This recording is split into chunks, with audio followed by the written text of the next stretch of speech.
algo muy mínimo sobre el currículum de cada uno porque son muy extensos y bueno, y básicamente lo importante es que son todos muy buenos amigos de la casa, ¿no? Pero en primer lugar vamos a escuchar a Catherine Titi, que es profesora titular del Centro Nacional de Investigaciones Científicas en la Universidad de París II, Panthéon-Assas, y que es también miembro del Consejo de la Sociedad Europea de Derecho Internacional, y además es vicepresidente del Steering Committee del Academic Forum, justamente, que está siguiendo el proceso de reformas en UNCITRAL. Así que creo que Catherine nos va a poder, y justamente Catherine va a hablar sobre este proceso de reformas en general, qué es lo que está ocurriendo y cuáles son las perspectivas de ese proceso.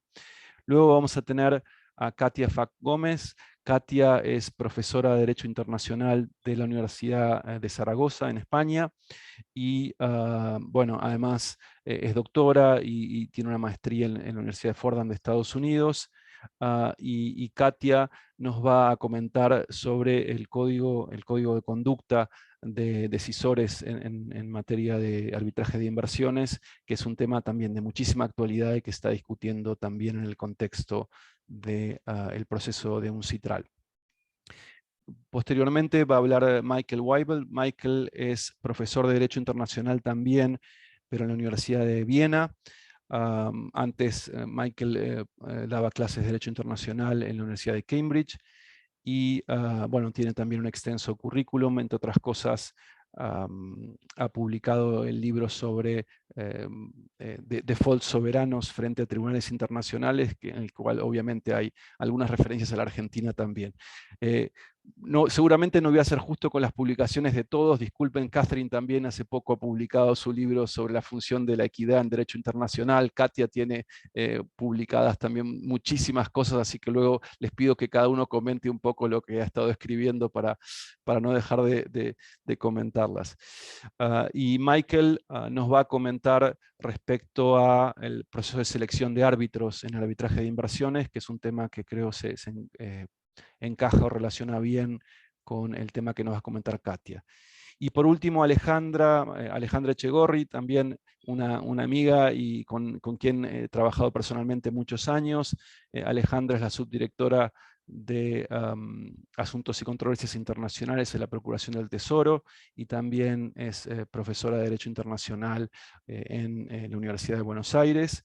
Y Alejandra nos va a hablar del proceso de reformas al arbitraje, a las reglas de arbitraje del CIADI. Así que bueno, como digo, todos temas de mucha actualidad y creo relevantes para todos los que practicamos el arbitraje de inversiones y para todos los que nos interesa el derecho internacional, porque como saben es un área de las más dinámicas y que está influyendo sobre otras áreas del derecho internacional, así que creo que es interesante reflexionar.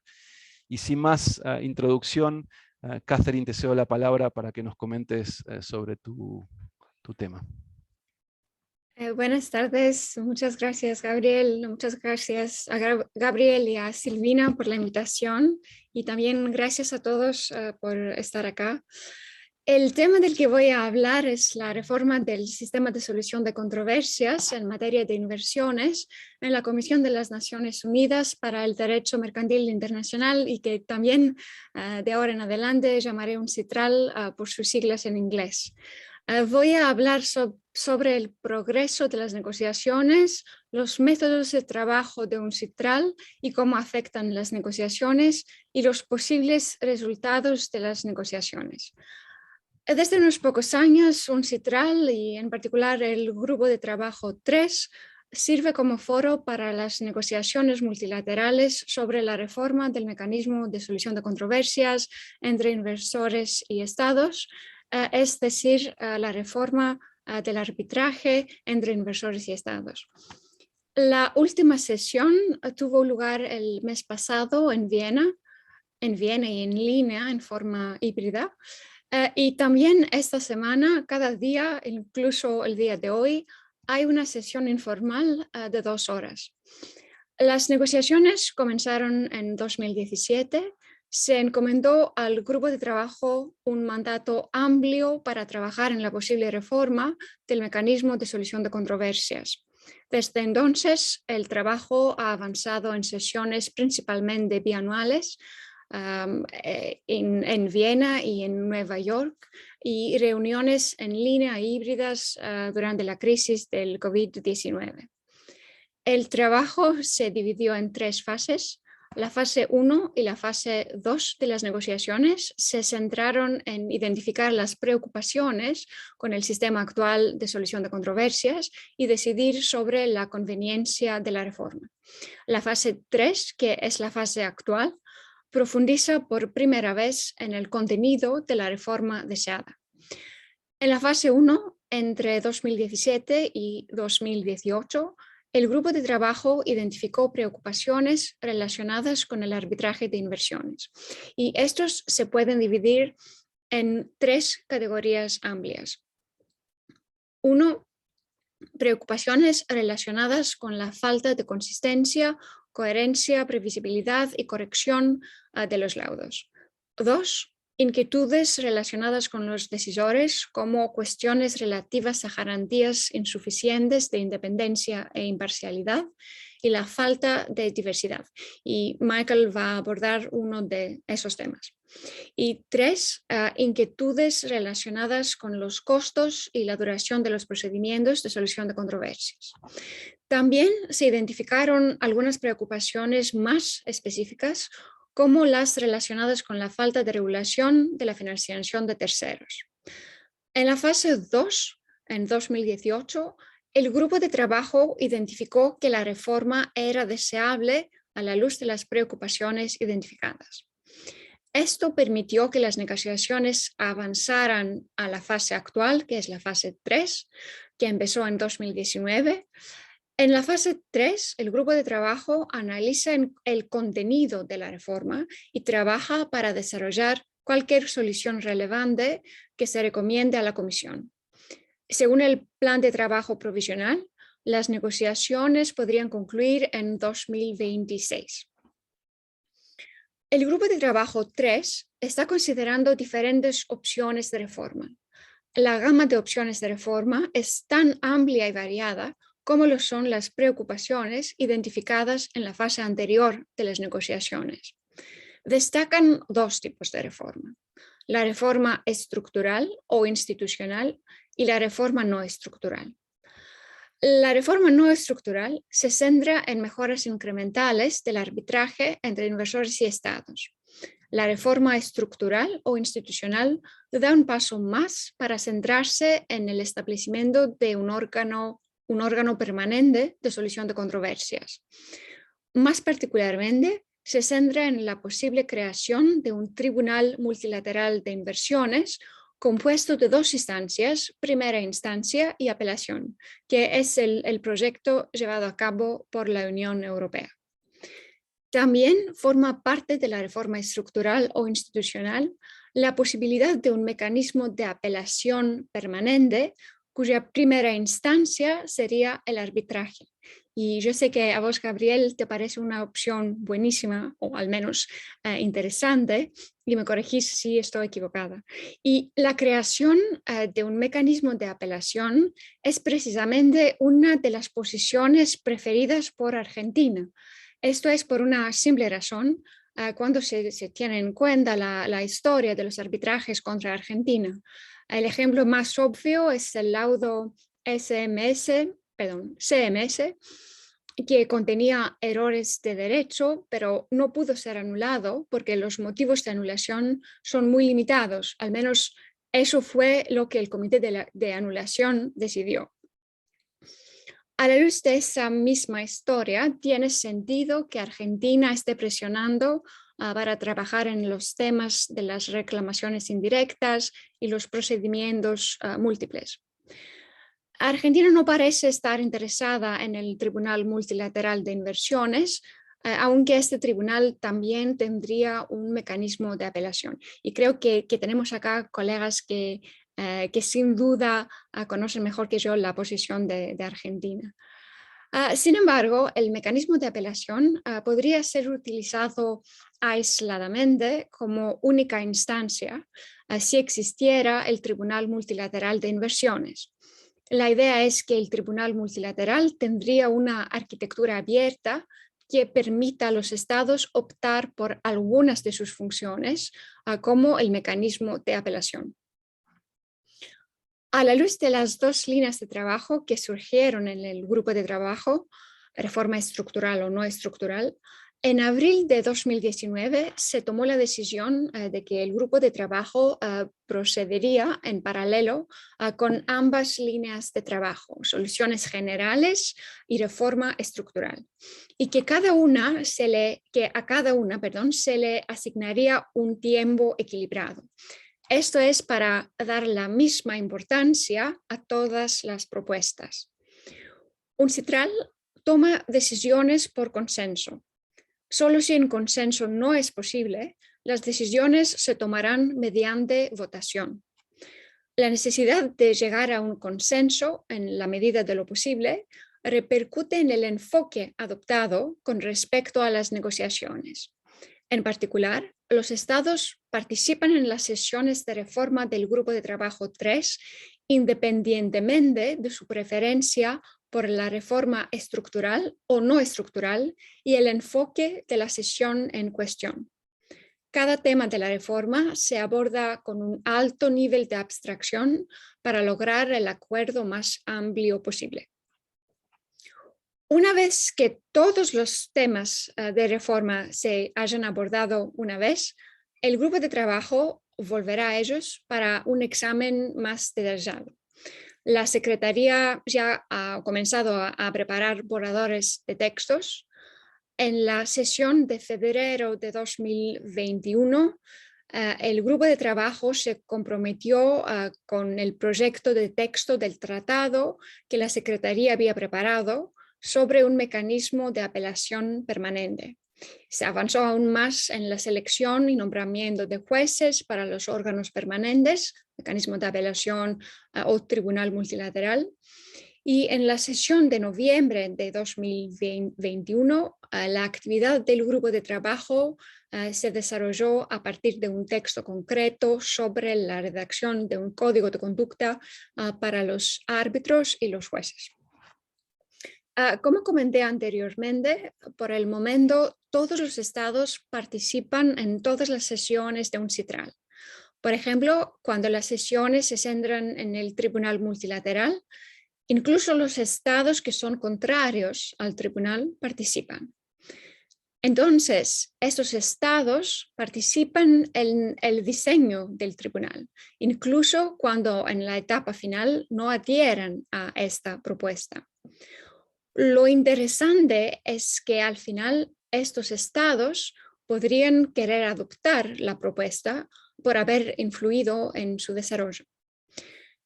También me hubiera gustado hablarles sobre por qué las negociaciones de un CITRAL no se parecen a la diplomacia tradicional, porque están orientadas a los resultados, y sobre los esfuerzos que se hacen para involucrar a una amplia gama de partes interesadas y en particular a los países en desarrollo, pero no tengo el tiempo. Entonces, antes de terminar, me gustaría decir solo algunas palabras sobre lo que pienso que sería el resultado potencial de los resultados potenciales de las negociaciones. Es muy probable, al menos lo espero, que las negociaciones produzcan soluciones multilaterales. Y creo que dos escenarios son posibles. Uno es que llegar a un punto en que se producirá naturalmente una división en la forma de trabajar o elaborar la propuesta. Y con esto quiero decir que habrá estados que podrán interesarse en la elaboración de ambas propuestas, reforma estructural o no estructural, pero también otros que no podrán estar trabajando juntos en el mismo sentido. Así que es probable que una solución multilateral, por ejemplo, un tribunal, coexistirá con otra u otras soluciones multilaterales, por ejemplo, el arbitraje o un mecanismo de apelación.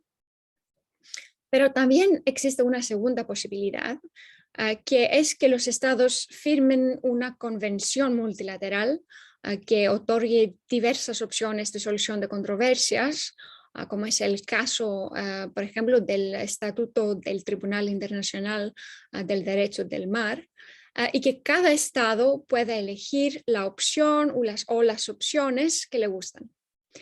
Y con esto llego al fin de mi presentación y les agradezco mucho su atención. Muchas gracias, Catherine.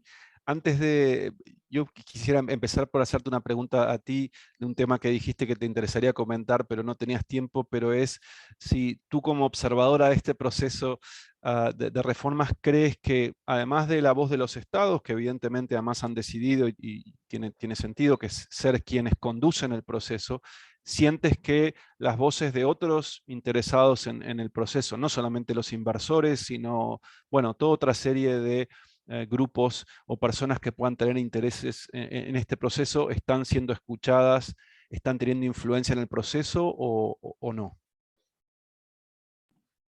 Gracias, Gabriel. Sí, creo que hay muchos observadores que pueden influir en las negociaciones. El proceso de la reforma es un proceso que, bueno, toca a los estados a reformar el sistema, así que los estados son los decisores, pero la transparencia que tenemos en este proceso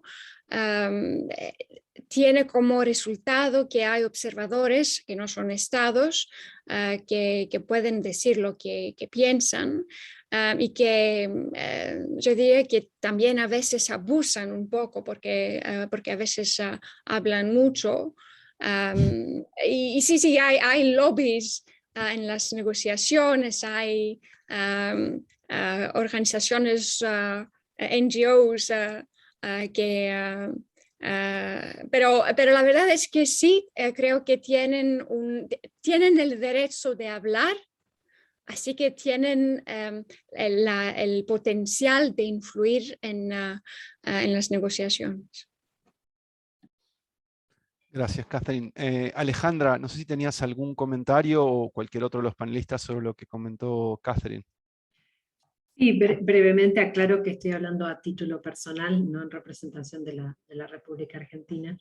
Pero bueno, habiendo participado quizás en algunas de estas etapas de negociación dentro del grupo de trabajo 3 de UNCITRAL, no hablando, sino dando apoyo o asesoramiento a quienes representan a la República Argentina, algunas de las dificultades que hemos notado en este proceso largo ya es justamente las dificultades de implementación, porque en un inicio de este proceso había había un espectro muy amplio de problemas que se querían abordar y quizás difícil de tratar todos juntos, y uno de los primeros problemas que se enfrentó el grupo de trabajo 3 fue definir qué objetivos concretos quería lograr y qué posibilidades de implementación de las propuestas de reforma había. Y a la medida que fueron avanzando las distintas iteraciones de negociaciones, la idea de una solución multilateral fue la que fue cobrando mayor relevancia, porque es la que quizás puede llegar a tener algún resultado más concreto para solucionar los múltiples problemas que se han observado. Las reformas no estructurales, incrementales, lo que requieren es van a requerir demasiado tiempo y negociaciones que en inglés diríamos serían piecemeal, tratado por tratado. Mientras que una reforma más estructural, con una solución multilateral, tendría un efecto mucho más fuerte, si se quiere. Pero las reformas multilaterales dependen de la cantidad de ratificaciones que un eventual tratado logre el día de mañana, y bueno, dependiendo del consenso que se logre entre los estados, será que es el futuro tratado, si se propone, logre o no las ratificaciones necesarias para entrar en vigor.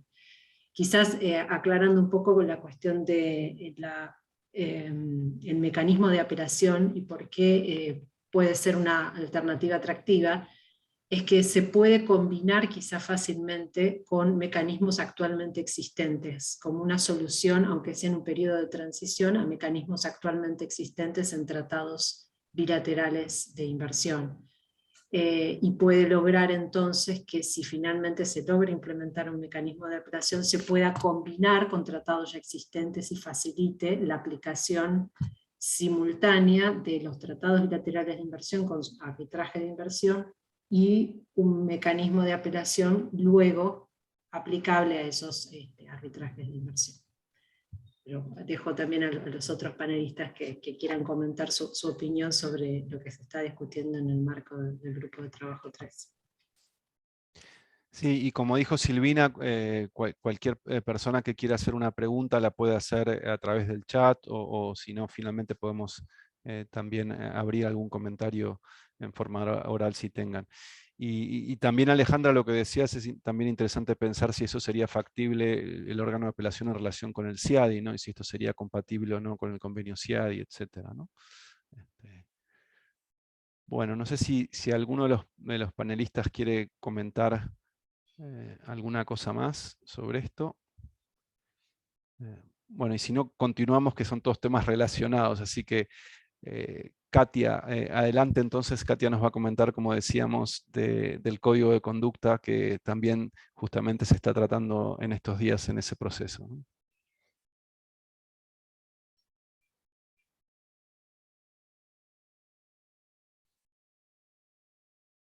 Primero me doy voz. Buenos días o buenas tardes a todos. Estoy encantada de haber sido invitada a este evento.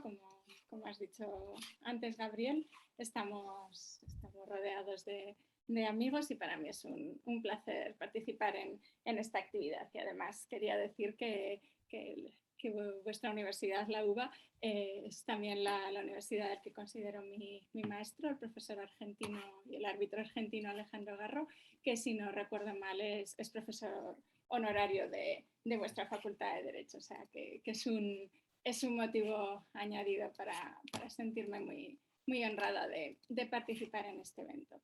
Intentando controlar el tiempo, he hecho una presentación que supongo que ya estáis viendo. Sí, ¿verdad? Vale. Entonces, el tema del cual yo me voy a ocupar es la creación de un código de conducta para lo que antes llamábamos árbitros en el sistema CIADI y que ahora en la versión española los vamos a llamar decisores. Mi presentación está esquematizada de una forma muy sencilla y sigue un orden cronológico con 3 apartados. El pasado y el presente del arbitraje de inversiones, pasado y presente en el cual no tenemos ni hemos tenido un código de conducta para decisores, el actual proyecto de código de conducta que enlaza con parte de las ideas que ha contado Catherine y una breve reflexión final sobre lo que puede suceder en el futuro. Entonces, por intentar hacerlo gráfico, pues eso, he intentado imaginarme una foto que caracterice al pasado y al presente del sistema de arbitraje de inversiones sin código de conducta. Entonces he elegido, como ven, una foto desértica con suelo seco, vegetación variada y cada una creciendo ahí un poco a su forma, ¿no? Como se diría en español de España, a su bola. Entonces, eso es un poco la idea con la imagen con la que yo he jugado y que paso a desarrollar en términos jurídicos, ¿no? Entonces, para hablar del pasado y del presente del arbitraje de inversiones sin código de conducta, pues hay que tener en cuenta un montón de factores a los que voy a ir aludiendo, ¿no? Pues eso, he puesto el logo de CIADI, un poco una imagen de lo que representa a nivel global las inversiones internacionales, el arbitraje de inversiones, también en la parte verde he reflejado las críticas que hace tiempo que viene recibiendo este sistema de CIADI. También aludo, como veremos a continuación, a la importancia de la IBA, de la International Bar Association, a la hora de intentar establecer reglas de conducta, y abajo tenemos una imagen un poco caricaturizada de lo que podría ser un árbitro de inversiones.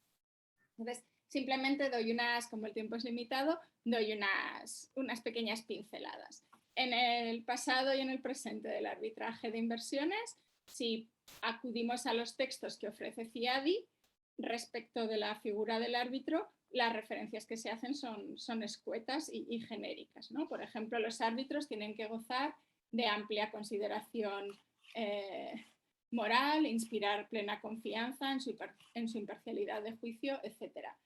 Como sabemos, a pesar de que existen miles de APRIs que conectan a todos los países del mundo, o miles de TBIs, utilizando la terminología más habitual, pues la inmensa mayoría de ellos no han abordado el tema de los códigos de conducta o de la reglamentación de la conducta de los árbitros de inversiones. Por eso he puesto el logo en la diapositiva anterior, hubo un intento que yo creo que fue muy, muy interesante de la International Bar Association, de la IVA, por ofrecerle al sector del arbitraje de inversiones y también al comercial unas directrices, es decir, soft law, sobre cómo resolver los conflictos de intereses. Los que leemos y leen laudos arbitrales saben que en muchos casos estas directrices de la IVA han sido citadas en el ámbito de CIADI, pero que a la hora de la verdad, en el contexto de CIADI se ha subrayado la no obligatoriedad de estas normas, ¿no? Y también es un elemento importante, como reflejaba en la foto anterior, esta idea que ha sido muy criticada por algunos actores, por algunos stakeholders, de que los árbitros son unos superhombres con capacidad de realizar muchos papeles a la vez en su carrera profesional, ¿no? Entonces, pues eso se habla del múltiple sombrero que puede llevar un árbitro de CIADI, que puede trabajar como académico o en un despacho y al mismo tiempo fungir como árbitro o fungir como experto en temas relacionados con arbitrajes de inversiones. Como sabemos, en la evolución de CIADI ha habido un número creciente de recusaciones de árbitros por parte tanto de los estados como de los inversores. Y yo he puesto de una forma sintetizada en esta diapositiva que los resultados de estas recusaciones cuantitativamente son llamativos, en el sentido de que la inmensa mayoría de las recusaciones han sido rechazadas, y eso ha generado también que algunos sectores doctrinales hayan cuestionado que el actual sistema que ofrece CIADI para recusar árbitros pueda pecar de endogamia, ¿no? Porque son, en el caso estándar de recusación de un miembro de un panel de 3, son los colegas de ese miembro que se pretende recusar los que tienen que tomar la decisión al respecto. Y también quería dejar constancia de que esta cuestión de la recusación de los árbitros y los deberes de los árbitros en el contexto del arbitraje de inversiones, yo creo que nos ha dejado para el recuerdo frases totalmente memorables, ¿no? Como por ejemplo la que he reproducido aquí en el idioma original de la decisión, ¿no? Entonces, los árbitros dicen, este tribunal en este contexto de CIADI, los árbitros no son espíritus flotando en Marte que bajan a la Tierra para arbitrar un caso y luego vuelven a su retiro en Marte para esperar a que se les convoque para arbitrar otro caso, ¿no? Como cualquier otro profesional que vive y trabaja en el mundo, los árbitros tienen una variedad de complejas conexiones con todo tipo de personas e instituciones, ¿no? Entonces, digamos que el gran debate que todavía sigue abierto en el ámbito de la conducta de los árbitros era si hasta cuándo, o sea, cómo se podía apretar, digamos, el nivel de exigencia tanto de revelación de información al principio como en el curso del proceso arbitral para estos sujetos, para los árbitros, ¿no? Entonces, como ven, es un tema súper interesante y que ha generado posturas muy antitéticas, ¿no? La del colectivo de árbitros, que con carácter general ha dicho que un control excesivo imposibilitaría de facto su trabajo, y, como decía, el otro lado del segmento con con stakeholders quejándose de que la falta de un código por escrito generaba vértigo y generaba sensación de indefensión para las partes que participaban en el arbitraje. Entonces, resolviendo parte de eso, de estas cuestiones, pues tenemos doctrina como la que generó en su día Gabriel, tenemos a muchos autores que han publicado en la materia, ¿no? Entonces, en este trabajo de Gabriel, yo creo, extractado algunas partes, yo creo que queda en el clavo que en definitiva el debate en torno a, perdón, que me dio diapositiva, el debate en torno, en vez de ir hacia atrás, es que tengo aquí las fotillos y vale, el debate en torno a la recusación de los árbitros, a los deberes morales de los árbitros, en definitiva lo que trasluce es un debate más amplio en torno a la legitimidad del sistema de arbitraje de inversiones tal y como está caracterizado en el contexto de CIADI, ¿no? Entonces, Gabriel en su día en este documento opinaba que ante la falta de un código de conducta, vuelvo a repetir, pues que era necesario desarrollar en más detalle estándares de independencia y de imparcialidad para estos sujetos, para los árbitros. Acercándonos al 2021, aparecen aquí, como ven, otras fotos que nos conectan eso con nuestro presente, ¿no? Hay que subrayar, que yo creo que es importante, que en el 2009 irrumpe en este panorama que acabo de presentar la Unión Europea, que asume competencias en inversión extranjera directa y que a partir de ese momento empieza a desarrollar una política novedosa en materia de inversiones internacionales, política que aspira a que no sea solo su política regional, sino que se convierta en una política global, ¿no? Entonces, eso hace que haya TBIs o tratados de comercio que empiecen a recoger artículos o incluso códigos de conducta, como ha pasado en el caso de CETA, y que la iniciativa de la Unión Europea, la bandera de la Unión Europea a favor de la Corte Multilateral de Inversiones, llegue a un contexto global a través de las negociaciones a las que ha aludido previamente Catherine en el ámbito de UNCITRAL. Entonces, eso, desde el año 2017 se está debatiendo de una forma muy intensa sobre la necesidad y, en su caso, las características de la reforma del sistema de inversiones. Entonces, dentro de este marco de la macrodiscusión, una de las piezas relevantes es justamente la codificación de la conducta de los antes llamados árbitros, que pasarían a llamarse adjudicators en un contexto de una futura Corte Multilateral de Inversiones. Entonces, simplemente por ir cerrando la presentación, hago referencia a que los borradores que se han presentado de código de conducta de adjudicators, conjuntamente como trabajo conjunto de CIADI y de UNCITRAL, han ido pasando por distintas fases de pulido. Entonces, la primera versión se lanzó en el 2020, la segunda versión en el 2021 y la tercera y última con la que podemos contar es de septiembre de este año. Entonces, yo creo que una de las, luego en el debate comentaremos en más detalle, pero una de las bondades de este código, yo creo, es a priori su sencillez. Es un texto breve que cuenta con 11 preceptos y un anexo y no ocupa más de yo diría 6 o 7 folios. Entonces, si vamos viendo el título de cada precepto, el artículo 1 da unas definiciones de palabras claves que va a utilizar a lo largo del código, como quién se considera decisor, quién se considera candidato, cuál es una controversia internacional relativa a inversiones. El artículo 2 intenta precisar a quién se le aplica el código y a partir de qué momento.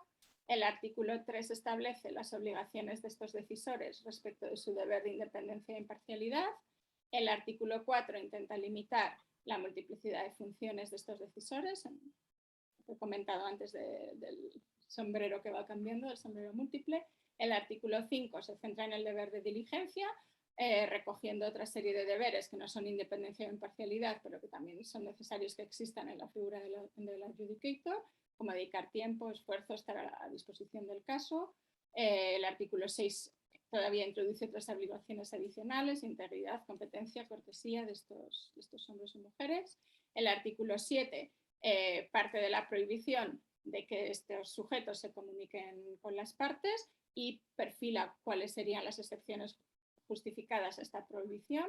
El artículo 8 habla de los deberes de estos sujetos respecto de la confidencialidad. El artículo 9 habla de control de gasto, honorarios y gastos. Artículo 10, obligación de revelar información a las partes y a la institución arbitral por parte de los candidatos y los decisores. Y el artículo 11 habla del obligado cumplimiento del código y cómo conseguirlo. Y por último, el anexo lo que hace es ofrecer un modelo de declaración que tendrían que rellenar estos decisores, informando sobre hipotéticos conflictos de intereses. Y como ha dicho Catherine, pues el tema del código sigue cociendo a fuego lento, y en la última sesión que se celebró hace escasos días se debatió y se presentaron los 2 documentos que aparecen reflejados en esta diapositiva. Entonces, volviendo al origen de mi presentación, lo que yo veía como ejemplificador del presente y del pasado del arbitraje de inversiones sin código de conducta, esta imagen desértica y un poco caótica, pues he buscado una imagen un poco más positiva. Tenemos un oasis y las plantas, como ven, pues están ya más armonizadas y crecen en torno al oasis de agua, ¿no? Entonces, un poco mi predicción de cara al futuro es que soy positiva y espero que el código de conducta que están elaborando, que han presentado en Citral y CIADI, vea la luz, sea bien acogido. Lógicamente no es un código de conducta ni perfecto ni exhaustivo, por lo cual la práctica nos seguirá sorprendiendo con nuevos temas conflictivos que habrá que debatir en el plano doctrinal, ¿no? Y que habrá que resolver posiblemente en el contexto de un tribunal multilateral de inversiones. Pero bueno, creo que en definitiva este esfuerzo por hacer un código de conducta supone un paso adelante que era necesario, enlazando con la idea de Gabriel, para garantizar la legitimidad y para demostrar la legitimidad de esta disciplina, ¿no? Del arbitraje o del derecho de las inversiones internacionales. Mis reflexiones, lógicamente, mucho más matizadas, aparecen en este libro que escribí hace un par de años, en varios trabajos que también he dedicado a la materia, y por mi parte nada más. Les agradezco la atención y estoy dispuesta, lógicamente, a recibir preguntas. Muchas gracias, Katia, y quizás recogiendo una de las preguntas que hay en el chat, que también la tenía yo por mi parte, sobre el tema sobre el cual no voy a opinar, pero sí me interesa tu opinión sobre el tema que es tan controvertido justamente en la discusión del Código de Conductas, que es el tema de los dobles o múltiples sombreros, y un poco saber dónde te paras tú en esta discusión.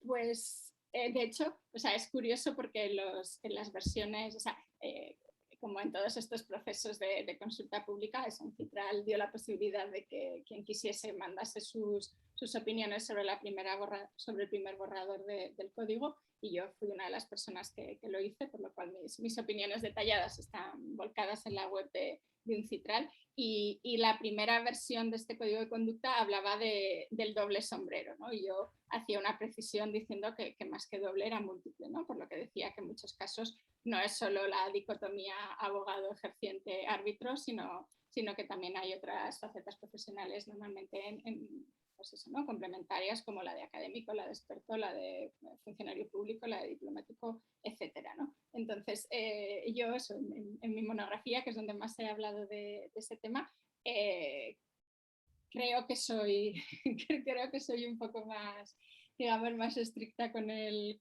tema, posiblemente del consenso que se llegue a alcanzar en este ámbito, ¿no? Y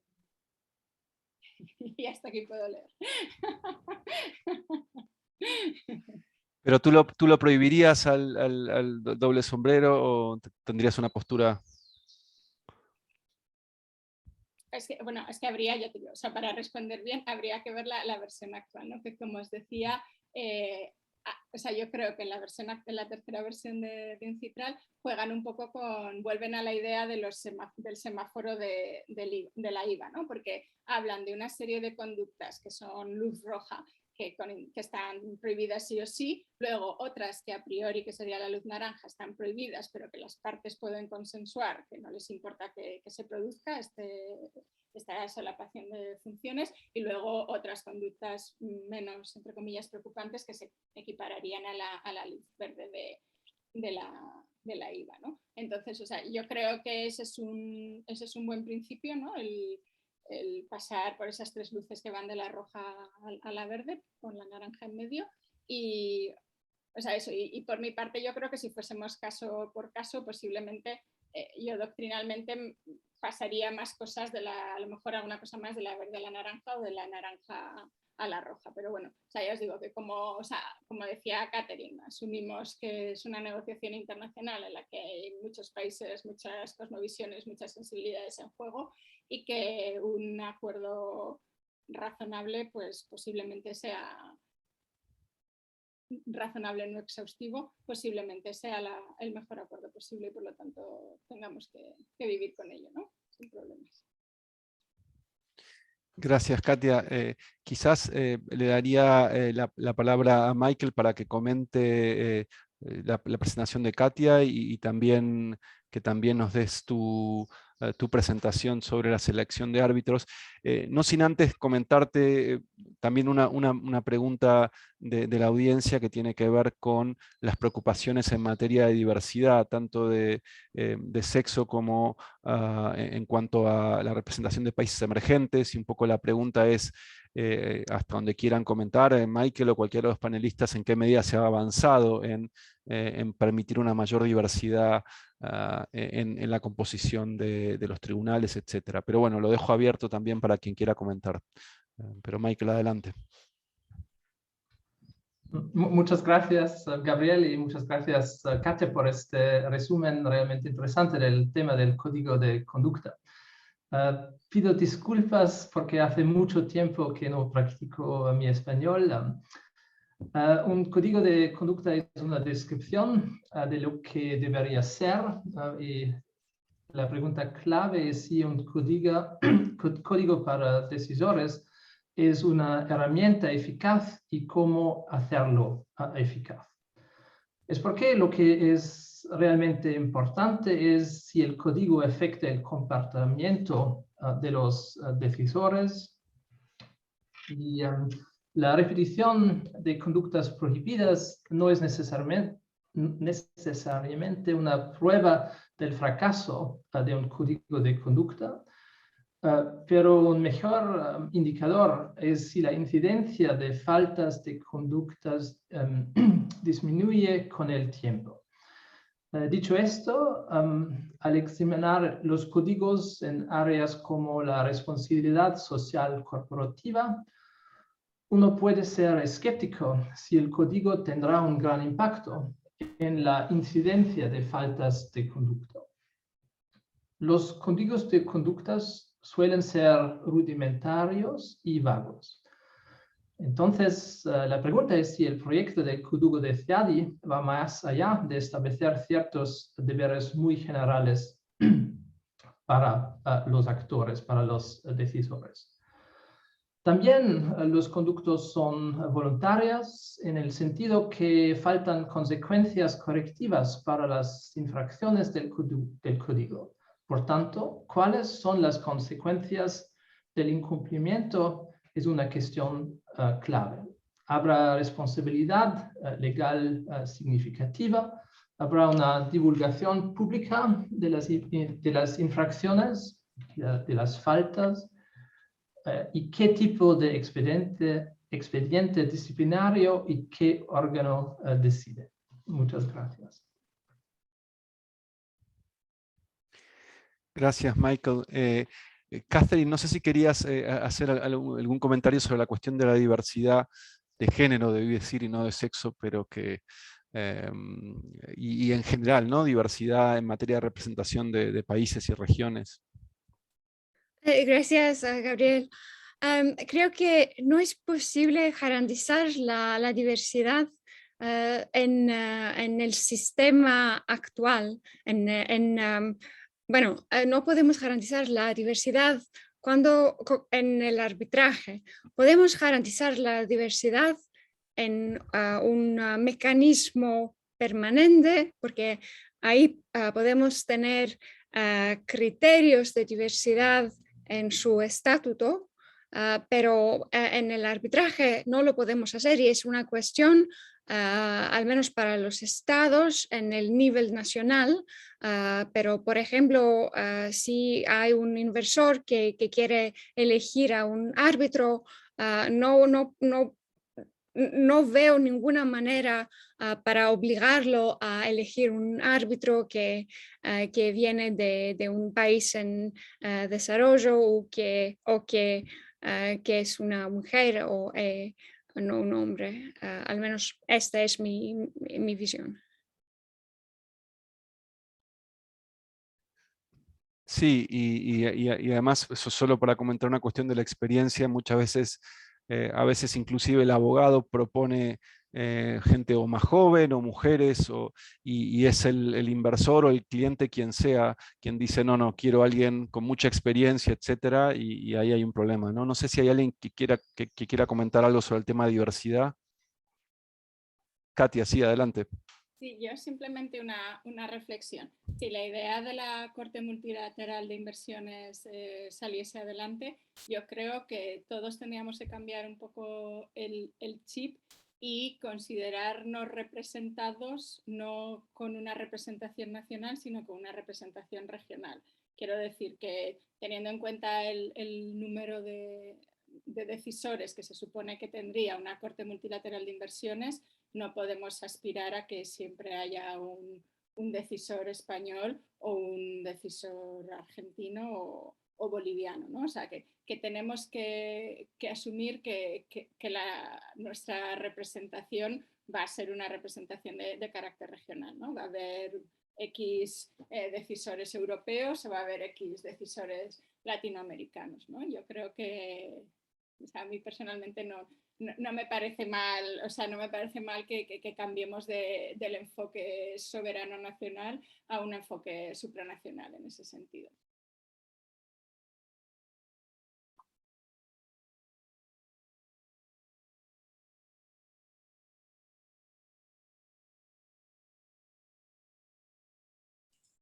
Gabriel. Estaba silenciado. Sí, Sí, estaba silenciado, perdón.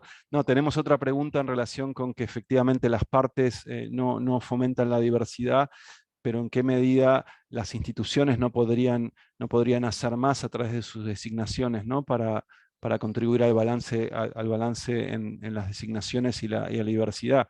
Y en todo caso la pregunta es si están haciendo algo y si es suficiente. Katia, ¿tú crees que están haciendo algo? Pues si revisamos, yo creo que sí, posiblemente muchos consideren o consideremos que no están haciendo lo suficiente, pero creo que no sería justo decir que no están haciendo nada. Si revisásemos la última lista que ha generado CIADI de propuesta de árbitros y mediadores, yo creo que es conscientemente perfecta en el sentido de la diversidad, ¿no? Tanto por géneros como por el origen por el origen de los sujetos que están incluidos en esa lista. Y haciendo una referencia nacional, pues eso, pues yo también tengo que decir que desde el contexto español sí que, o sea, inspirados posiblemente por el impulso de CIADI, pues que yo tengo que decir que la lista actual de personas propuestas por España, por primera vez desde que España es parte de CIADI, esa lista se ha generado como consecuencia de un proceso público de evaluación de méritos de los candidatos y que también se ha aplicado en la propia convocatoria, se ha realizado una referencia a una ley española de género y el gobierno ha dicho expresamente que se va a aplicar la regla de la paridad. Y efectivamente, de las personas designadas por el Reino de España, el 50% son hombres y el 50% son mujeres. Entonces, sí que hay brotes verdes en ese sentido, aunque posiblemente tarden en consolidar, ¿no? Todavía. Y probablemente porque fue por mérito es que te han seleccionado a ti, Katia, en la lista de conciliadores de España, así que felicitaciones por eso. Y justamente esto nos lleva al próximo tema que nos va a referir Michael, que tiene que ver con la selección de árbitros. Así que, Michael, por favor. Muchas gracias de nuevo por la invitación. Me alegro compartir este panel con todos vosotros. Los debates sobre la legitimidad del régimen de las inversiones se han centrado en los últimos años en la selección de los árbitros. Esos debates se basan en el supuesto de que los decisores no son necesariamente partes neutrales y desinteresadas. Y de hecho, una bibliografía muestra que los motivos y características personales de los decisores pueden influir en los resultados de las controversias. Consideremos en primer lugar algunos de los argumentos de los partidarios del actual sistema de árbitros designados por las partes. Muchos de estos argumentos se derivan de una concepción particular del arbitraje. Los defensores de los nombramientos de parte se basan en la concepción tradicional del arbitraje.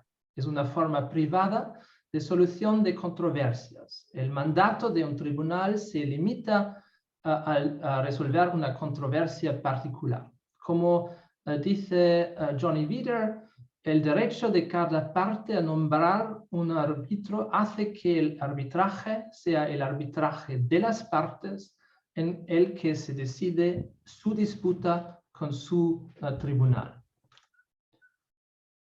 Los defensores de los nombramientos de las partes también sostienen que la capacidad de cada parte de nombrar a su propio árbitro le da la confianza a cada parte de que sus argumentos han tenido una audiencia justa dentro del tribunal. Por lo tanto, aumenta la probabilidad de que la parte perdedora cumpla con el laudo del tribunal. Un argumento diferente a favor de los nombramientos de parte es que evitan que todos los árbitros dependan de los estados para su nombramiento. Este argumento ha cobrado especial relevancia después que la Unión Europea surgiera un Tribunal Internacional de Inversiones permanente.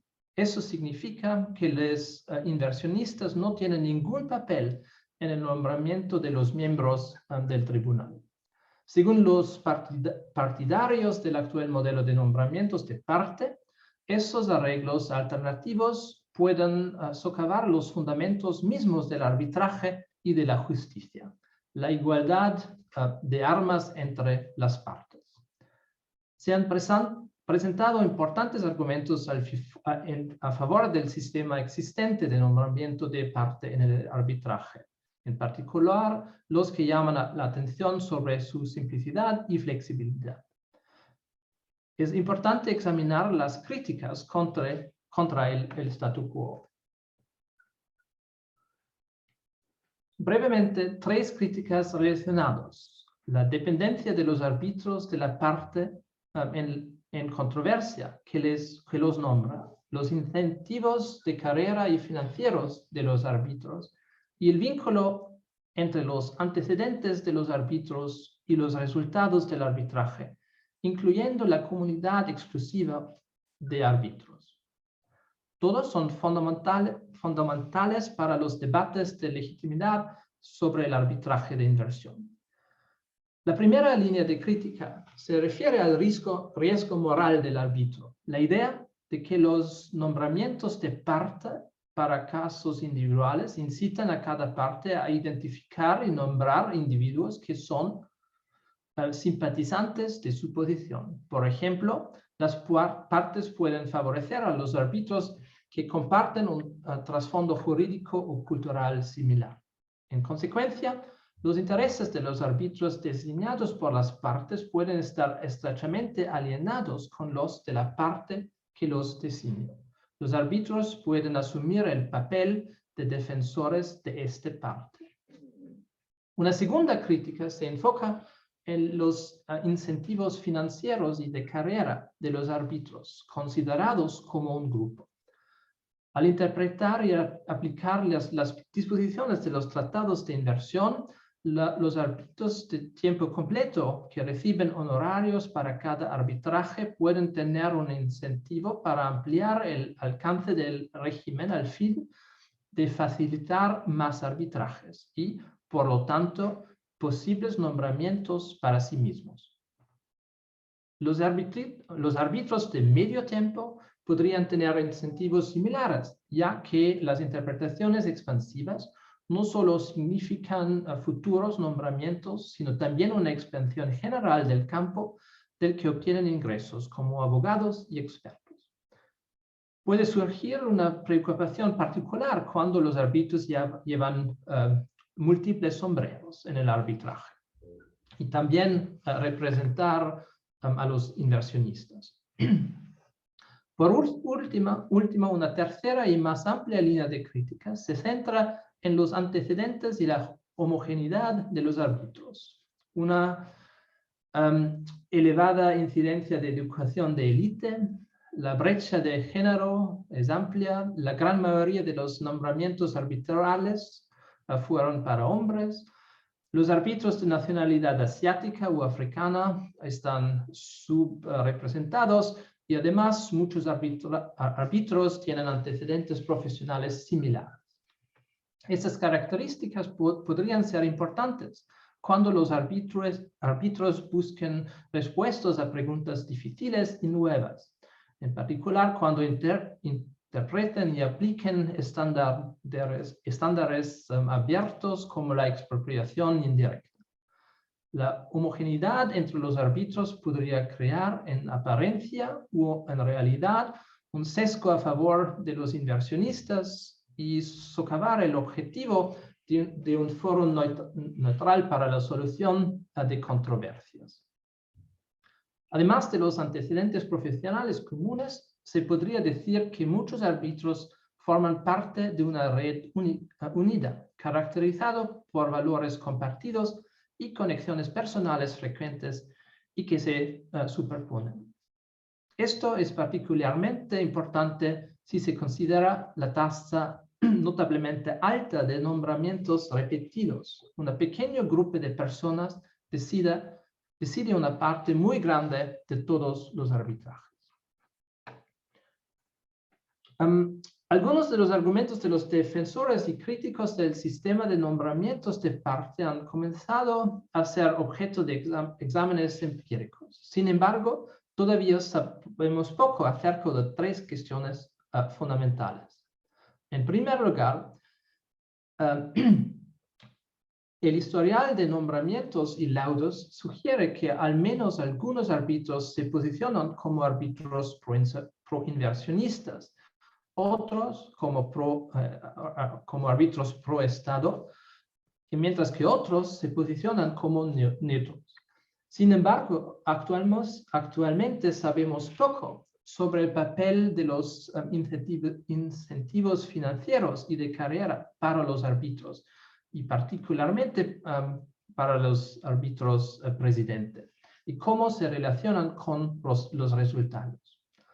En segundo lugar, hay poca evidencia sobre si y en qué medida los antecedentes y las interacciones sociales tienen un impacto. ¿Cómo se puede dar cuenta de la dinámica entre los miembros del tribunal, por ejemplo? Por último, incluso en ausencia de un sesgo real, algunos críticos sostienen que los árbitros designados por las partes corren el riesgo de ser percibidos como sesgados. Esa situación debilita las percepciones de que el régimen de los tratados de inversión en su conjunto es neutral y legítimo. Muchas gracias por su atención. Muchas gracias, Michael. Y tu español es excelente. Seguro que si tuviese que dar la charla en alemán, yo la haría mucho peor, así que muchas gracias. Y sobre las palabras de Michael Catherine, no sé si tú tienes algún comentario. Lo que me surgía por mi parte de lo que comentaba Michael es que muchas de las preocupaciones y discusiones en relación con la falta de diversidad son similares a las discusiones sobre falta de diversidad que se dan en otros contextos, ¿no? En general en la sociedad, ¿no? Falta de diversidad de género, de edad, incluso que algo que se está discutiendo mucho ahora es la extracción social de cada persona, ¿no? Y en qué medida están representadas orígenes más desfavorecidos, ¿verdad? Entonces me pregunto si al final del día el arbitraje no está más que reflejando la falta de diversidad en general, pero a la vez, si igual no es correcto que al arbitraje le pidamos más, ¿no? Y que realmente refleje esa diversidad. Pero, Catherine, ¿cuáles son tus reflexiones? Muchas gracias, Michael y Gabriel. Mis comentarios son, algunos son comentarios generales sobre a los nombramientos. El tema de los nombramientos, perdón, está en el centro del debate entre los estados que están a favor de una reforma incremental y los estados que están a favor de una reforma estructural. Entonces creo que no resolveremos este tema en 1 hora y media, pero me gustaría ofrecer algunas ideas diferentes, sin negar las diferencias entre el arbitraje y las cortes internacionales. Los dos son probablemente un poco menos diferentes de lo que pensamos habitualmente en relación con los nombramientos. Eso no es negar las diferencias, pero es ponerles en perspectiva. Pensamos en el arbitraje como un sistema en el que las partes pueden elegir sus árbitros, a diferencia de las cortes internacionales, donde las partes no pueden elegir sus jueces. Pero este no es 100% cierto, particularmente en el caso del arbitraje institucional. Por ejemplo, el CIADI tiene su lista de árbitros, su panel de árbitros, que es establecido principalmente por los estados. Las partes no tienen la obligación de seleccionar un árbitro del panel de árbitros del CIADI, pero en ciertos casos es el propio CIADI que tiene que elegir un árbitro, y en ese caso el CIADI tiene que elegir un árbitro que es designado por un estado en el panel de los árbitros. Y eso es el caso, por ejemplo, eso es siempre el caso. El CIADI es quien tiene que seleccionar a los miembros de los comités de anulación. Además hay otra razón, porque la diferencia entre cortes y el arbitraje con respecto a los nombramientos no es importante que nos parece. Los decisores ad hoc no son una prerrogativa de los tribunales arbitrales. Los estatutos de las cortes internacionales generalmente permiten el nombramiento de jueces ad hoc.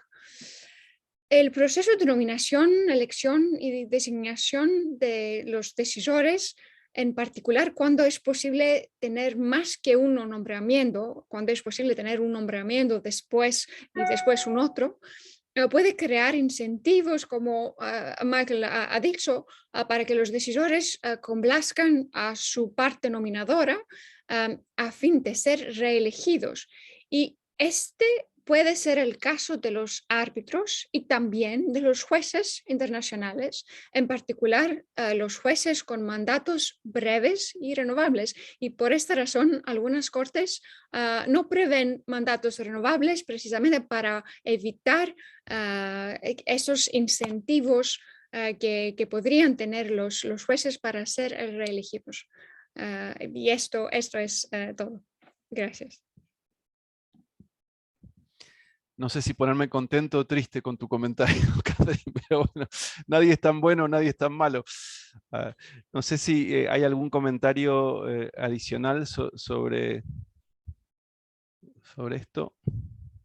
No, quizás quería comentar en relación con lo que mencionaba Catherine. que una diferencia que sí es importante entre uno y otro caso es la dedicación exclusiva. Que generalmente los tribunales judiciales internacionales prevén dedicación exclusiva y solo le permiten al juez tener actividades académicas adicionales a las tareas jurídicas que realiza. Mientras que los árbitros pueden realizar otro tipo de actividades que no sean solamente académicas, y ahí surge el problema del famoso double hatting o multiple hatting. Pero es difícil también el equilibrio, tanto para los árbitros como para los estados, porque por un lado se le puede pedir al árbitro que no tenga multiplicidad de roles, pero eso acota el pool de árbitros que uno puede elegir.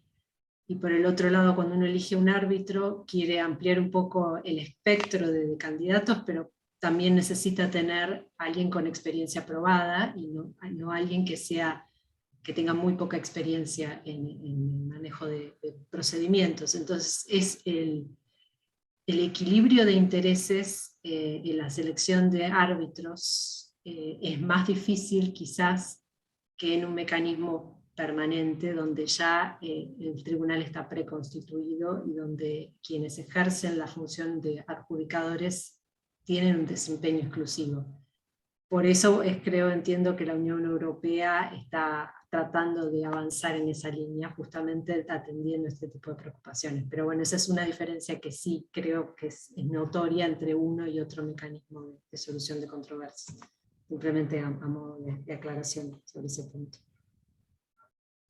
Sí, y creo que es un muy buen punto el que marcas, Alejandra, porque de hecho se hacen muchas críticas al doble sombrero, pero creo que uno de los problemas principales es la falta de disponibilidad de tiempo, que aqueja no solamente a quienes son abogados y árbitros, pero en general, pero efectivamente. Pero también ahí, fíjate que la diferencia con los jueces de la Corte Nacional de Justicia, bueno, había quienes hacían algunas actividades paralelas. En fin, ahora eso se está cambiando.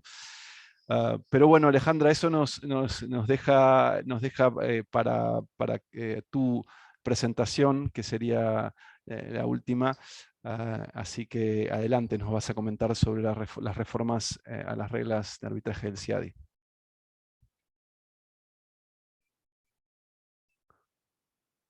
¿Pueden ver en pantalla la presentación? Sí, perfecto. Bueno, mi presentación va a ser más modesta. Esta claramente no es una reforma estructural, sino simplemente una reforma de reglas arbitrales ya existentes. De ninguna manera puede ser interpretado como una reforma estructural, pero es algo que está ocurriendo ahora y que posiblemente el año que viene entre en vigor, entonces tiene algunos aspectos novedosos interesantes que quisiera comentar. A ver si puedo pasar a la siguiente. Bueno, por las dudas, para quienes no conocen, el Centro Internacional de Arreglo de Diferencias Relativas a Inversiones, CIADI, fue establecido por el convenio CIADI, elaborado por los directores ejecutivos del Banco Mundial en 1965, entró en vigor en 1966 y actualmente tiene 156 estados contratantes.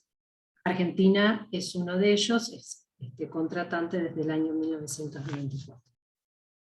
El CIADI tiene servicios de conciliación y de arbitraje de controversias en materia de inversión entre estados contratantes y nacionales de otros estados contratantes.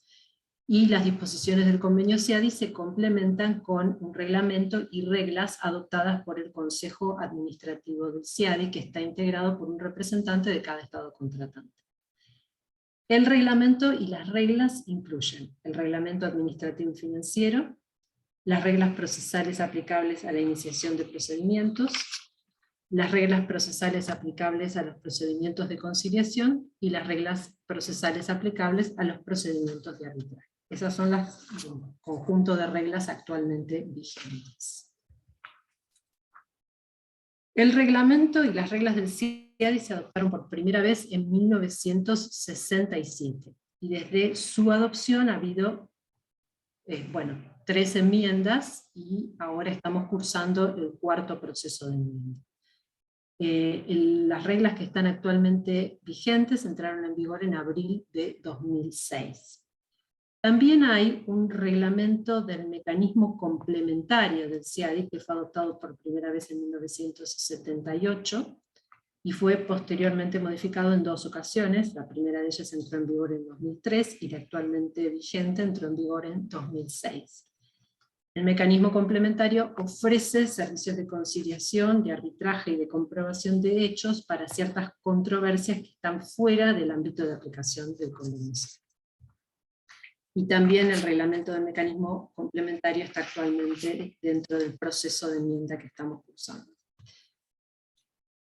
De la última enmienda, que fue la de 2006, entre otros cambios se incluyeron, por ejemplo, el fortalecimiento de los requisitos para las declaraciones de los árbitros sobre ausencia de conflictos, la posibilidad de celebrar audiencias públicas, siempre y cuando las partes estén de acuerdo, la ampliación de las disposiciones en materia de transparencia para publicar los laudos tan pronto fuera posible, aunque no han sido tan efectivas, y ahora hay nuevas reglas sobre transparencia, la oportunidad a las partes no contendientes de realizar presentaciones, que se llaman presentaciones de amicus curiae, eso también fue introducido en la anterior enmienda, y la posibilidad de la demandada de obtener la desestimación temprana de un caso que en forma manifiesta carezca de todo mérito jurídico. Esto se mantiene en la actual propuesta de enmienda. Bueno, como les mencionaba, actualmente el CIADI está culminando ya un proceso de enmienda nuevo de su reglamento y reglas. Este proceso comenzó en octubre de 2016, cuando el CIADI envió una invitación a los Estados miembros para que formularan sugerencias sobre temas y asuntos que ameritaban enmienda. En enero de 2017 el CIADI amplió la invitación al público en general, y luego de ello la Secretaría del CIADI publicó 6 documentos de trabajo, incorporando los comentarios recibidos de los estados y del público. Fueron iteraciones que se fueron realizando en agosto de 2018, marzo de 2019, agosto de 2019, febrero de 2020, junio de 2021, y el último, el documento de trabajo 6, publicado en noviembre de 2021. Este último documento de trabajo marca la culminación de un proceso consultivo de 5 años, dedicado a la actualización de las reglas del CIADI. La Secretaría del CIADI ha explicado cuáles fueron o han sido sus objetivos primordiales al proponer estas enmiendas, básicamente modernizar, simplificar y agilizar las reglas, utilizando tecnología de la información sobre la base de la experiencia adquirida a través de los casos. Y esto se resume en los 3 objetivos que se planteó la Secretaría del CIADI, la Secretaría General a la cabeza, cuando impulsó este proceso de reformas al inicio, a fines del año 2016. Las enmiendas propuestas mantienen las categorías del reglamento y las reglas del CIADI actualmente vigentes, pero añaden un conjunto nuevo y autónomo de reglas sobre comprobación de hechos y reglas de mediación. Estos 2 últimos serían nuevos si se llegan a implementar.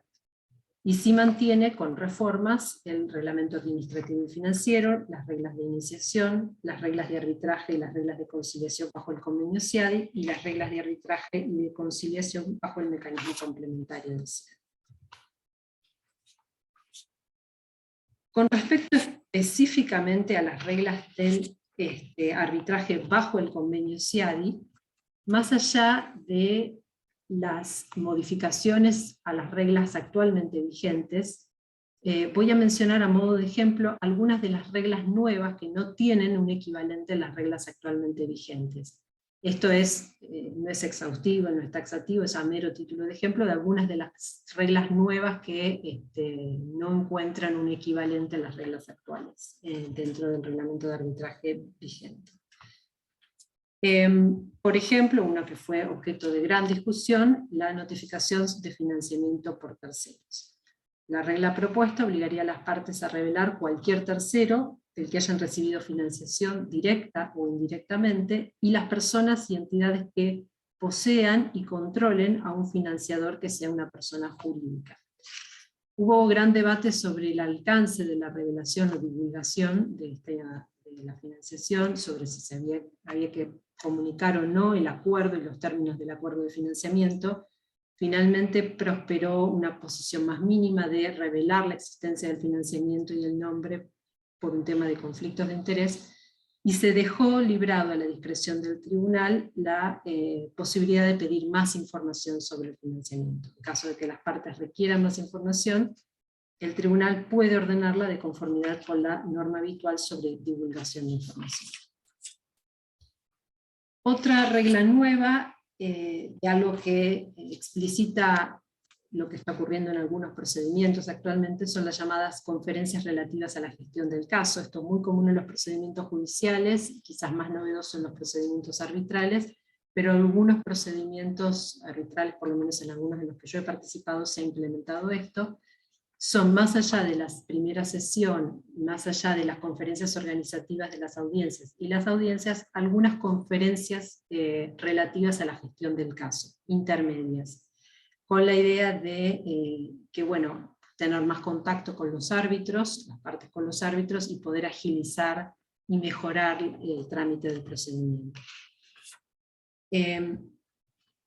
Otra nueva regla de algo que, bueno, ya ocurre en la práctica de los arbitrajes, pero ahora lo que hace el CIADI es explicitarlo, es incluir una regla sobre diferencias relativas a solicitudes de exhibición de documentos, lo que en inglés se conoce como discovery, y se establece una regla escueta, pero una regla al fin sobre factores y circunstancias a ser tenidas en cuenta por el tribunal para resolver objeciones de una parte a las solicitudes de la otra parte sobre exhibición de documentos. Esta lista de circunstancias no es taxativa, es enunciativa.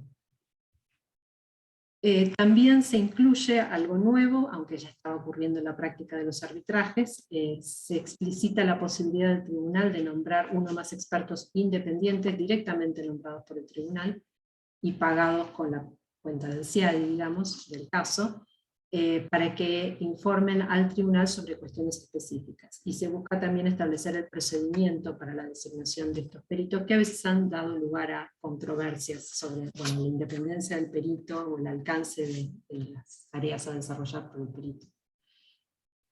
Otra regla novedosa que ya está incorporada en los tratados de inversión actuales, que suelen incluir este tipo de cláusulas, pero no estaba previsto en las reglas del CIADI, son las reglas sobre acumulación o coordinación de arbitrajes. Se prevé expresamente una nueva regla sobre esto, sujeto al acuerdo de partes, claramente, en la medida en que sean procedimientos relacionados, que pueden tramitar de manera acumulada o coordinada, según el grado de relación que existe entre ellos. También se incluye una disposición nueva sobre decisiones sobre costos. Si bien actualmente hay una regla sobre esto, no hay una regla sobre los factores a considerar al momento de que el tribunal ejerza su discreción para conceder las costas. Y se incluyen entre estos factores de manera no taxativa el resultado del procedimiento de una parte del mismo, la conducta de las partes durante el procedimiento, incluyendo la medida en que hayan actuado de manera expedita y eficiente en materia de costos y en cumplimiento de las reglas y órdenes del tribunal, la complejidad de las cuestiones y la razonabilidad de los costos reclamados. Muchos de estos factores han sido tenidos en cuenta por los tribunales. Una cuestión interesante es el último inciso de este artículo, que exige que las decisiones sobre costos estén motivadas. Si bien hay una norma general sobre motivación del laudo, específicamente esta regla exige que incluso la decisión específica de costos, aunque sea discrecional del tribunal, esté motivada. Una regla que dio lugar a bastante debate, y que también explicita lo que algunos tribunales ya han estado haciendo en la práctica, es la regla específica sobre garantías por costos. En vez de remitirse a la regla general sobre medidas provisionales, se estableció una regla específica de garantías por costos que permitiría a un tribunal ordenar una garantía teniendo en cuenta, por ejemplo, la capacidad y voluntad de la parte pertinente para cumplir con una decisión adversa sobre costos, el efecto de la prestación de la garantía en la capacidad de una parte para reclamar o reconvenir, la conducta de las partes y cualquier otra circunstancia pertinente. Una cuestión que dio lugar a gran debate es si entre estas otras circunstancias pertinentes se incluía o no la existencia de financiamiento por terceros. Finalmente no quedó esto en el inciso 3, pero sí quedó en el inciso 4, diciendo que el tribunal, dentro de la prueba presentada en relación con las circunstancias previstas en el párrafo 3, consideraría también la existencia de financiamiento por terceros. Esto debo decir que en las discusiones con las iteraciones y comentarios dio lugar a bastante debate. También se incluyeron reglas tratando de mejorar la cuestión de la transparencia, y se incluyeron 3 reglas sobre publicación de laudos y decisiones de anulación, publicación de decisiones y resoluciones del tribunal, y publicación de escritos y documentos. Con respecto al laudo, si bien el convenio CIADI exige el consentimiento de ambas partes para publicar un laudo, la regla propuesta establece un consentimiento presunto en caso de ausencia de objeción dentro de los 60 días. Si una parte se opone, entonces la regla propuesta permitiría al CIADI publicar extractos legales del laudo con un proceso y plazos establecidos para hacerlo. Con respecto a otras resoluciones y decisiones del tribunal que no sean laudos, sino resoluciones procesales o decisiones sobre otras cuestiones, como por ejemplo medidas provisionales, se propone una regla en virtud de la cual las resoluciones y decisiones se publicarán con las supresiones acordadas por las partes o decididas por el tribunal. Supresiones serían en inglés las reductions, las típicas reductions. Y con respecto a publicación de documentos y escritos, se propone una regla en virtud de la cual el centro también publicará, con el consentimiento de las partes, los escritos o documentos de respaldo presentados por una parte en el marco del procedimiento. Y además se permite que una parte pueda solicitar que se publique su escrito, un escrito que haya presentado, y cualquiera de las partes puede pedir al tribunal que decida sobre las supresiones controvertidas en este escrito. El centro entonces publicará el escrito de acuerdo con lo que resuelve el tribunal sobre las supresiones. Este último punto se aplica solo a los escritos, no a los documentos de respaldo presentados por las partes. Con respecto a la participación de partes no contendientes, las reglas actualmente vigentes ya permiten la presentación ya prevén la presentación de amicus. La novedad es que las reglas nuevas incluyen una regla específica para una parte no contendiente del tratado. En estos casos el tribunal permitirá que una parte de un tratado que no sea parte de la controversia, la diferencia, realice una presentación sobre la interpretación del tratado objeto de la diferencia y que invoca como base del consentimiento del arbitraje. Y establece las condiciones y el alcance de esta participación. Esto es algo que ya está previsto en tratados de inversión, en materia de inversión actuales, pero no estaba incluido específicamente en las reglas del CIADI, y ahora estaría, si esto prospera, incluido en estas reglas.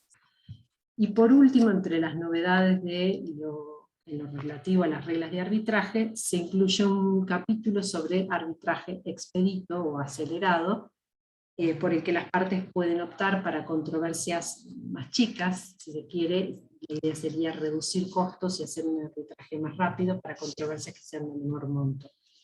Las partes tienen que optar por utilizar este mecanismo, porque si no, el mecanismo default que se utiliza es el común de las reglas de arbitraje.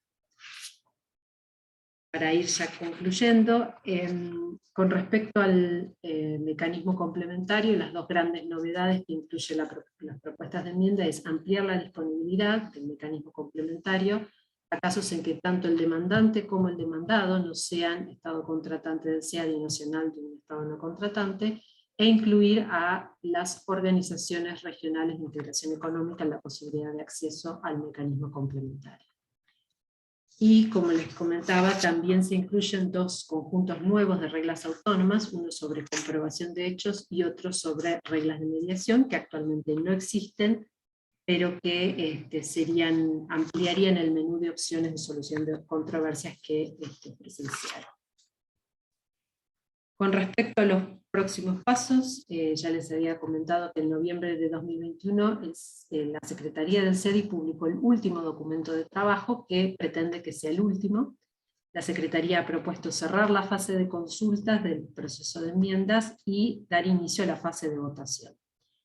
El calendario de votación que ha propuesto el CIADI incluye un calendario en el que el 20 de enero se enviaría el formulario de votación a los estados contratantes, el 21 de marzo sería la fecha límite para la emisión de los votos, y si las reglas fueran votadas favorablemente, entrarían en vigor a partir del 1 de julio. Entonces el calendario propuesto por el CIADI, veremos cómo evoluciona esto el año que viene. Así que, como ya decía, esto no es una reforma estructural, es más modesta, pero es algo que está por ocurrir, o todo indicaría que está por ocurrir el próximo año, entonces es algo interesante que tiene algunos aspectos novedosos, como comentaba, sobre, por ejemplo, garantías sobre costos y financiamiento de terceros.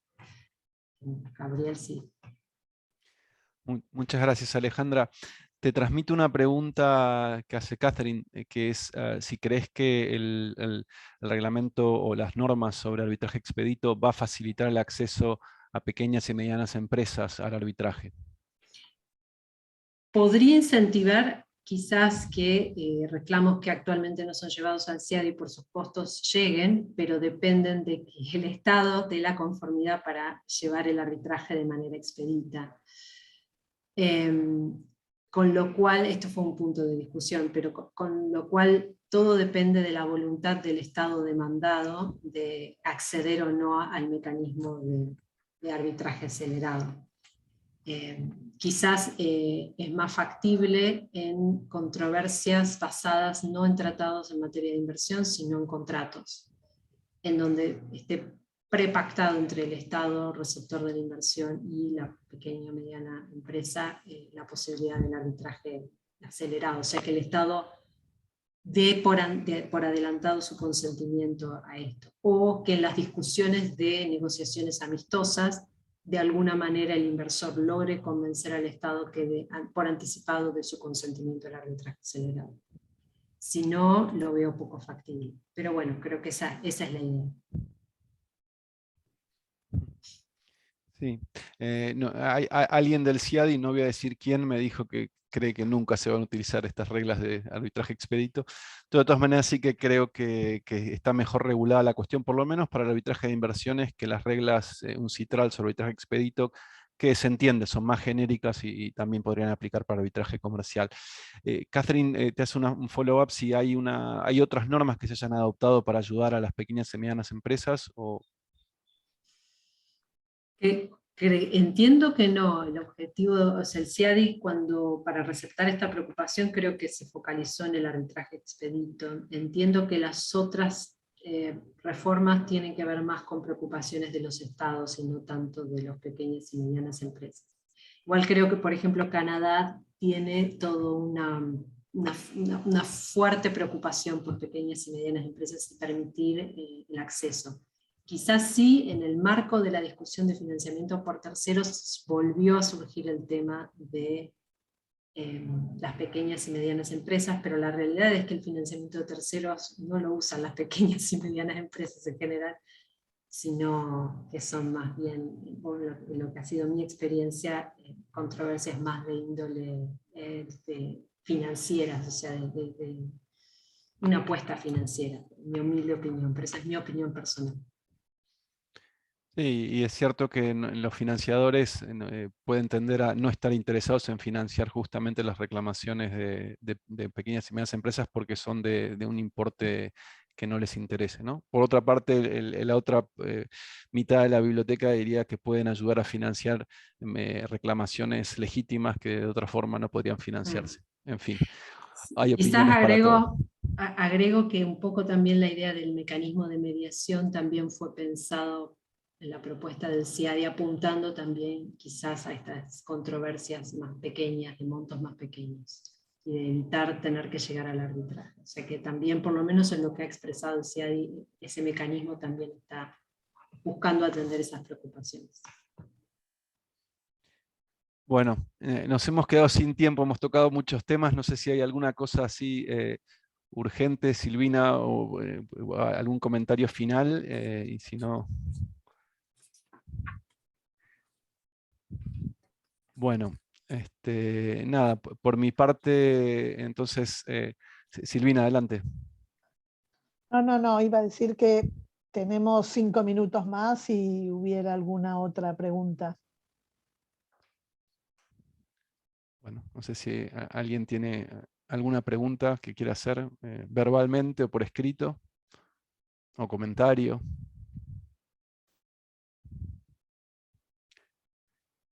Quizás yo aprovecho para hacer una última pregunta, pero tiene que ver con un tema que tocó un poco Catherine, Alejandra y varios en realidad, que es si les parece que un mecanismo de apelación que se crearía, por ejemplo, en el contexto de las reformas en el marco de UNCITRAL, sería consistente con el convenio CIADI o habría que reformar el convenio CIADI, se pueden hacer acuerdos inter-C y esto sería consistente con el convenio. ¿Qué les parece?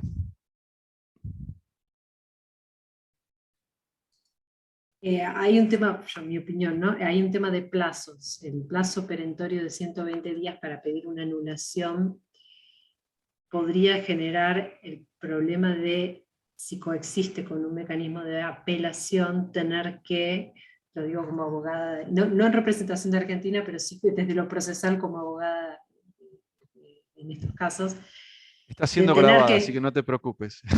sí, de tener que quizás simultáneamente utilizar los dos mecanismos al mismo tiempo. De tener que pedir la anulación y la apelación simultáneamente, lo cual puede generar algún tipo de conflicto, pero posiblemente igual se puedan encontrar formas de compatibilizar ambos mecanismos, aunque quizás esto exija una modificación o enmienda del convenio CIADI para los casos en donde sea aplicable un mecanismo de apelación. Katia, no sé si vas a... Silvina tenía la mano levantada. Yo estoy de acuerdo con lo que ha dicho María Alejandra. Sí, si me permiten, yo quisiera agregar que en principio muchas de las posiciones son que solo estaría habilitado uno de los dos mecanismos. O sea, si el Estado decide apelar, no va a tener abierta o no tendría abierta la posibilidad de solicitar la anulación y viceversa. O sea, por lo menos muchos de los participantes han opinado esto, ¿no? O sea, sería uno u otro. El Estado o el inversor tendría que decidir alguna de las dos vías. Y por otra parte, a mí me queda un poco la duda con respecto a la apelación, con relación a la pregunta que hiciste vos, Gabriel, y creo que un poco va a depender de cómo está conformado ese tribunal de apelación, ese comité de apelación o como se lo llame, porque nuevamente si el tribunal está compuesto por jueces o por árbitros que tienen una tendencia en particular, el mecanismo de apelación tal vez no sea una solución y en realidad haya más de lo mismo. No sé, es un poco una inquietud, tal vez la misma inquietud que yo tengo respecto de la creación de un tribunal multilateral permanente de inversiones. O sea, la intriga es cómo se van a seleccionar a los jueces de ese tribunal, quiénes van a ser en definitiva. Creo que esto tiene también mucho que ver que si esto podrá ser una vía para el cambio o no. Gracias. Solamente una apreciación a título personal, ¿no? Bueno, nos dejas con más dudas, pero bueno, es la idea. Y bueno, también lo que siempre se dice es que los estados al final tienen incentivos dobles, ¿no? Porque por un lado pueden ser demandados, pero también muchas veces tienen sus propios inversores que invierten en el extranjero y tienen algún incentivo de protegerlos. Así que esperemos que eso arroje un sistema balanceado. Y quizás entonces para terminar, porque nos hemos quedado sin tiempo, realmente agradecer a toda la audiencia, por supuesto, y también en particular a los panelistas.